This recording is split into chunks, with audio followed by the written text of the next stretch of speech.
So let's go ahead and just write down our answer over here for the inverse equation. So we have f inverse of x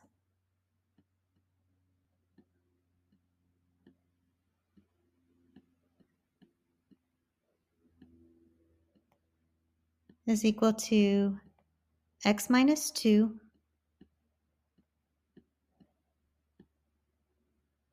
over 3.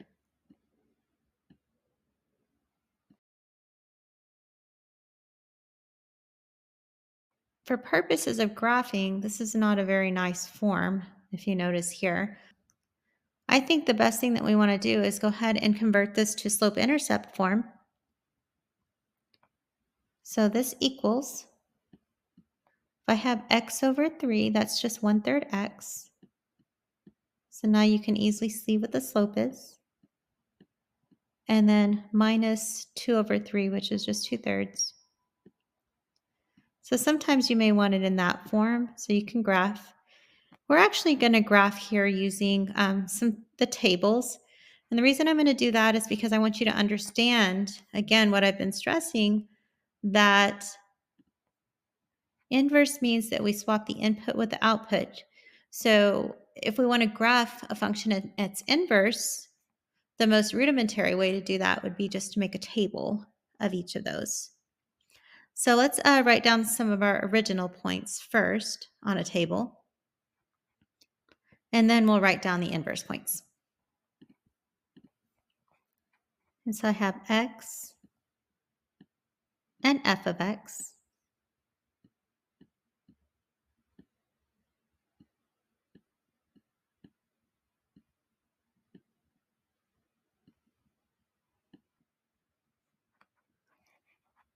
So notice here on our graph that the x values go up to 5, the y values go up to 1, 2, 3, 4, 5, 6, 7, 8. So we want to make sure that neither our x values or our y values go beyond 5, because if we have x values, within 5 for the original function and the y values are, maybe greater, then when we do the inverse, since we're going to switch out the x's and y's, the inverses will have some x values that are greater than 5. So we're just going to look within those parameters. So let's just kind of start on the left. We'll pick out some values. So here I have the point -2, and it looks like -1, 2, 3, 4, -4. So this point right here, -2, -4. I'm going to go ahead and put that one down on my table.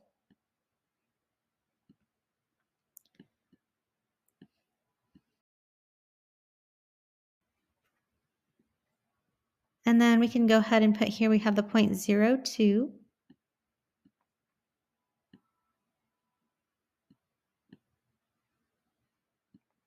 And then I have the point 1, 5.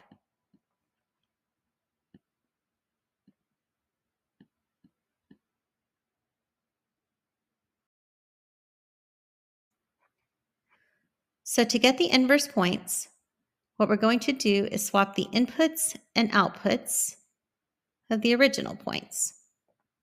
So let's go ahead and do that.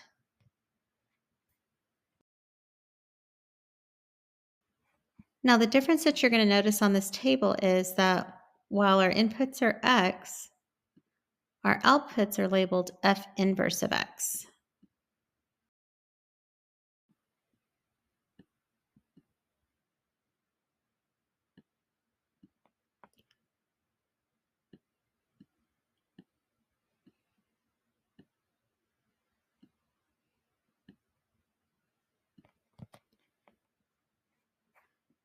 And then we're just going to switch the inputs and outputs. So for the point that was -2, -4 for f of x, we're going to have the point -4, -2 for f inverse of x. For the point that was 0, 2 for f of x, we're going to have the point 2, 0. And for the point that was 1, 5, we're going to have the point 5, 1.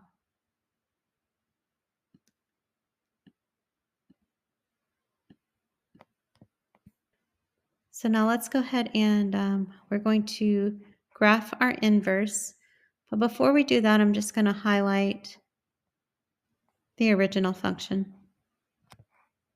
So this is f of x. Now let's go ahead and graph f inverse of x. So we have the point -4, -2. We have the point 2, 0. And then we have the point 5, 1. So we're going to go ahead and connect that. Now, what I would like you to do is please pause your video, and I want you to see if you can figure out what the line of symmetry is for f of x and f inverse of x. And this will be a property that's true once you figure it out for all functions and their inverses. So if you notice here, this red line here, this is our line of symmetry.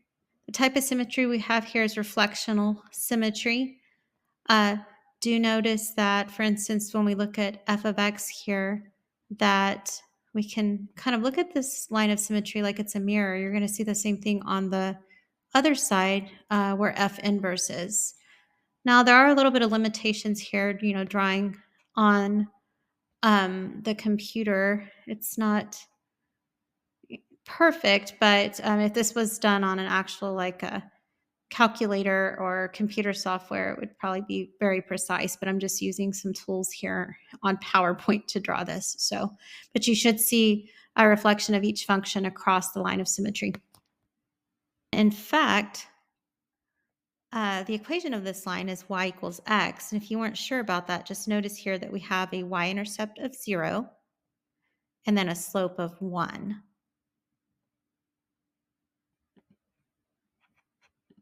And if you want to see the work for that, so normally, for a line, it's y equals mx plus b.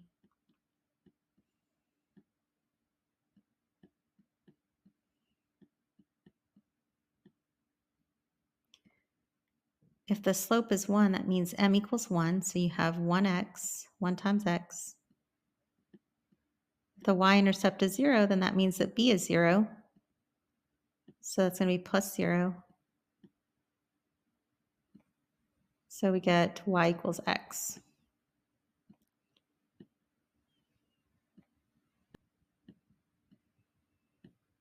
Anyways, that's the equation of our line of symmetry. And it's going to be true for any function and its inverse.